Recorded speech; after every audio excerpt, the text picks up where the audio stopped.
Good evening, everyone. This week's parsha is Parshas Behar, Tavshin Pei Beis. And the pasuk reads, V'chiyamach achicha, and when your brother will become impoverished, umat yada imach, and his hand will slip amongst you, v'chazakta, you shall strengthen him. Rashi says you should strengthen him means that he's slipping. Before he falls apart, before he really loses everything, becomes impoverished, hachazakta, support him, prevent him from falling. And this is the mitzvah of tzedakah, of how we have a mitzvah to financially support one another when we're in need. And there is a medrash in this week's parsha that brings the following pasuk, the following verse, when it comes to the mitzvah of tzedakah. The pasuk in Mishlei Yotes, the book of Proverbs 19, reads, Malvei Hashem echaynendal. Malvei Hashem, the one who lends to God, so to speak, echaynendal, is the one who is merciful to the poor man. Says the Medrash. Kesiv nois lechem l'chol basar. There's a verse in Tehillim, in the book of Psalms, that reads, God is the one who gives bread to every flesh. That means it's God's job, so to speak. It's upon God to sustain everyone. Now here you have this poor man, and who's supporting him? This person who gave tzedakah in support of the poor man, he now basically has grabbed the mitzvah. He's grabbed the mitzvah, and he has, in place of God supporting the man, he's done it. Amar Kadosh Baruch Hu, Hashem says, Alai l'shalom gabulai. It's upon me to pay him back, to pay him his reward. So to speak, this man did God's job, and therefore Hashem says, I have to pay him back. That's what it means, Malvei Hashem chaynendal. So to speak, when you are merciful to the poor person, you give that person tzedakah, charity, so you're considered the person who's loaned to God. You replaced God. You took care of God's, so to speak, obligation to sustain people. That's why Hashem created us to be sustained. You've done it instead of him. Hashem says, I'll pay you back. Now, the Maggid of Dubna, his name was Rav Yaakov Kranz. He lived a few hundred years ago, and he was very famous for his insights that he always gave together with a parable to bring out the idea. He takes this pasuk, this verse of Malvei Hashem chaynendal, that the person who is kind to the poor man is like the person who has lent money to God, and God says, I have to pay you back. He gives another interpretation here. And he starts off with a pasuk, with a verse from the book of Yeshaya, Isaiah 58, where the Navi, the prophet, is talking to the Jewish people about Shabbos. And the prophet said, Im tashav mishabbos raglecha, if you shall rest your feet from Shabbos, aseis chafatzecha b'yom kachi, from doing your regular needs on my holy day, the karasa la Shabbos eineg, and you shall call Shabbos as a delight, l'kdosh Hashem mechubad, to the holy day of Hashem, you will declare it honored. Az tesaneg al Hashem, the prophet says, then you will delight with God. You'll delight with God. So here we have this word, l'kadosh Hashem mechubad, that you show you to the holy day of Hashem mechubad, you declare it honored, meaning through it you honor God. You honor the day of the holy day of God. And by honoring the holy day of God, you have now proclaimed the holiness of that day, because you have honored Shabbos, and you have honored Shabbos, and because of that, Hashem says, when you honor Shabbos and you declare its holiness, then you will delight on Hashem. Hashem will reward you for it. So the Dubna Maggid, again, his name was Yaakov Kranz. He was from the city of Dubno, and he was known as a Dubno Maggid. A Maggid is a preacher. That's what he did. He spoke. And he went around and he would give parables and insights in the Torah, in Tanakh, to inspire people to come closer to Hashem. And on this pasuk that talks about the reward for Shabbos, gives the following parable.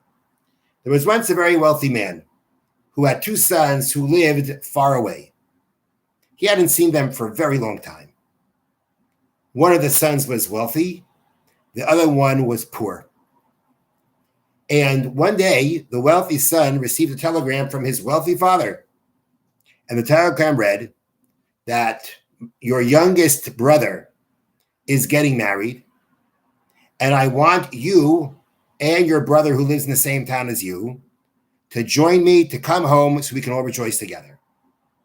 And, wrote the father, whatever you spend in my honor for this wedding, I'll pay you back.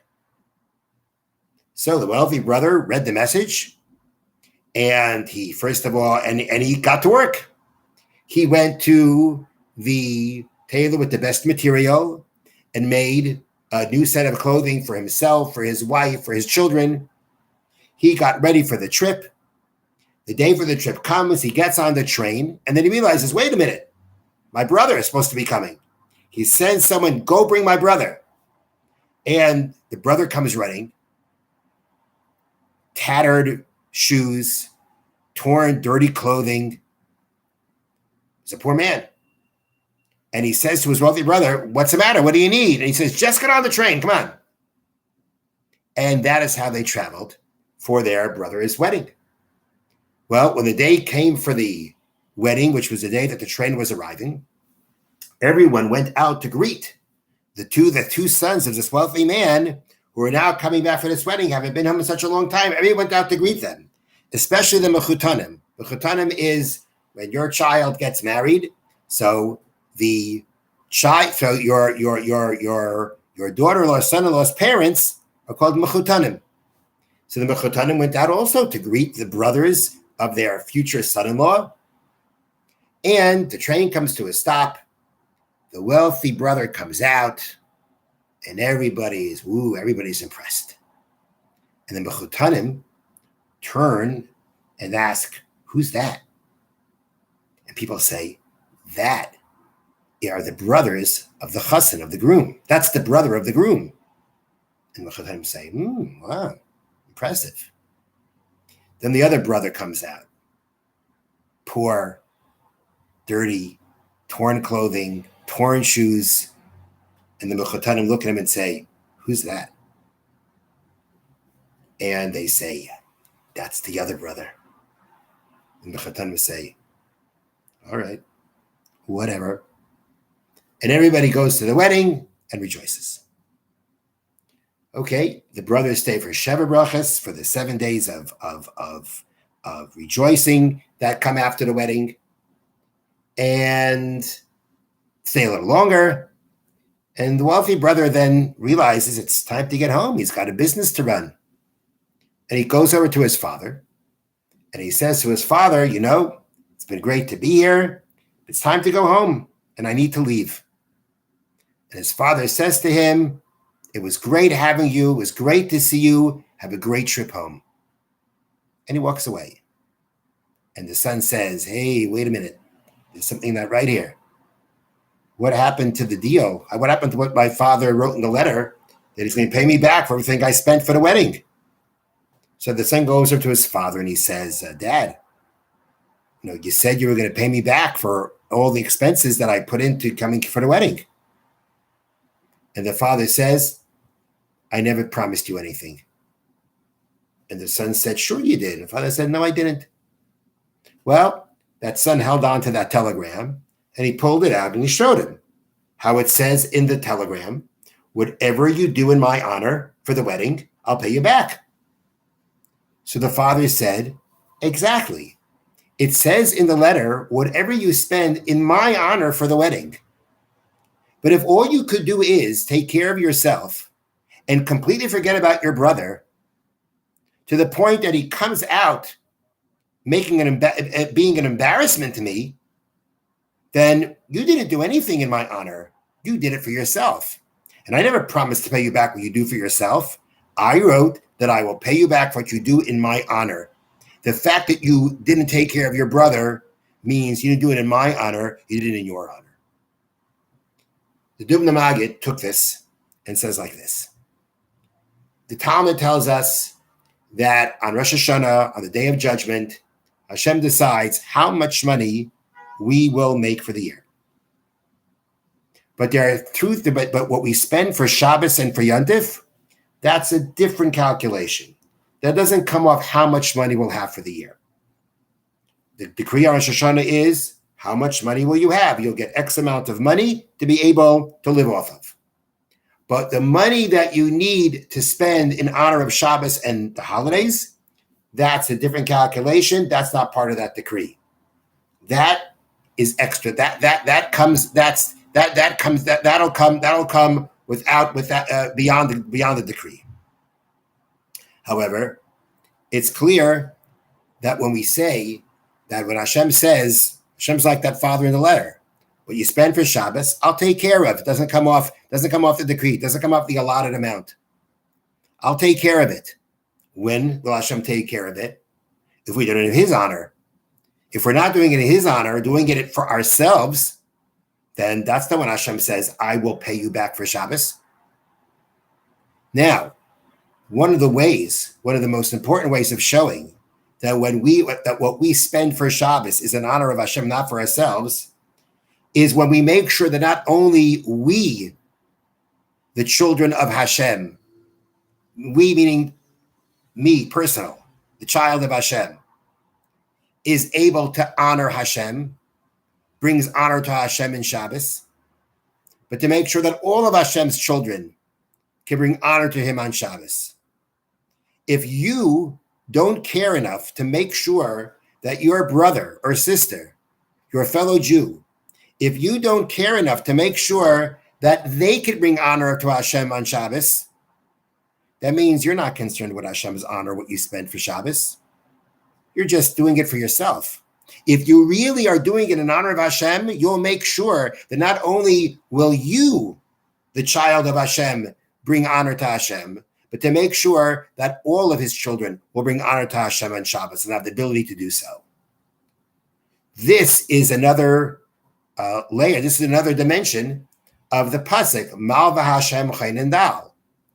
The one who is kind to the poor man is like a person who lends to God, and God says, I'm going to pay him back. I'm going to pay you back. That could be referring, the way Shabbos is also. When a person honors Shabbos, when a person spends money on Shabbos, there too, Hashem says, I'll pay you back. But when will you be a Malveh Hashem? When will it be that what you spend for Shabbos, Hashem, so to speak, says, I owe it to you, I'll pay you back? When you're also being merciful upon the poor, when you're also making sure that all of Hashem's children should bring him honor, not just you, but that all of Hashem's children should bring him honor. That means you're keeping Shabbos and spending for Shabbos in the honor of Hashem. And then Malveh Hashem, then Hashem is considered the one who you, so to speak, lent money to and says, I'm going to pay you back. So one of the ways that we show that what we're doing for Shabbos, or an important way that we show that we are spending money on Shabbos in honor of Hashem, is to make sure that not only we bring honor to Hashem, but that everyone should be able to bring honor to Hashem. And once we're talking about how do we determine as to whether what we're spending our money on for Shabbos is in honor of Hashem and for ourselves, is really how do we spend Shabbos. A very important dimension of understanding how we approach Shabbos, whether it's for ourselves or for Hashem, is how do we spend Shabbos. If Shabbos is nothing more than a chance to sleep more, to take it easy, not to go to work, to eat good food, to have a good cholent, if that's what it's about, it's just about resting and relaxation. And even if we say it's family time that we can't have during the week, but if it's only that, family time plus all the other luxuries of Shabbos, But it's not that Shabbos becomes the day of rest, the day by which we now have the time and the peace of mind to learn more Torah, to daven better, to contemplate how Hashem is the one who provides for us and sustains us, and that it's His world. If we only do the materialistic parts, even if it means family time too, but if that's all that it is, then we're missing what Shabbos is meant to be. And then it's clear, then it comes out that all these things that we're doing are for ourselves. Because if we understand that Shabbos is the time to bring more honor to Hashem, that means Shabbos is the time we have to be spending more on serving Hashem. And yes, it's a mitzvah on Shabbos to partake of the great food, to sleep more, to have family time. But all that should be part of our ability on Shabbos to grow spiritually more. The family time, it's important. As we've said before, yes, make sure you take your kids to the park. At the same time, what else do we do to our kids on Shabbos? Do we talk about the parsha? Do we tell them stories? Do we spend spiritual quality time with them? What do our Shabbos meals look like? Do we sing Zemiris? Do we talk Divrei Torah? Do we share words of encouragement and inspiration with each other and our families? A very important way of being able to determine what are we doing with our Shabbos? Is it in honor of Hashem or for ourselves? The first step is, how is it that we're spending Shabbos? Is Shabbos just for ourselves, for our physical pleasures? Is it void of spiritual growth? Then it's not about honoring Hashem, because that's what Shabbos is about. Shabbos is about honoring Hashem. And how do we honor Hashem on Shabbos? By doing more in the spiritual realm, in the Torah realm, than we can during the week because we're so busy. And if we don't utilize Shabbos for that special spiritual time, so then that's a sign Shabbos is not about honoring Hashem. It's about ourselves. And we have another way, another important way of showing that Shabbos is about honoring Hashem. And that is to help those who need help for Shabbos. So that not only are we the children of Hashem bringing Him honor, but so that all of Hashem's children can bring Him honor on the Holy Shabbos. Have a wonderful Shabbos.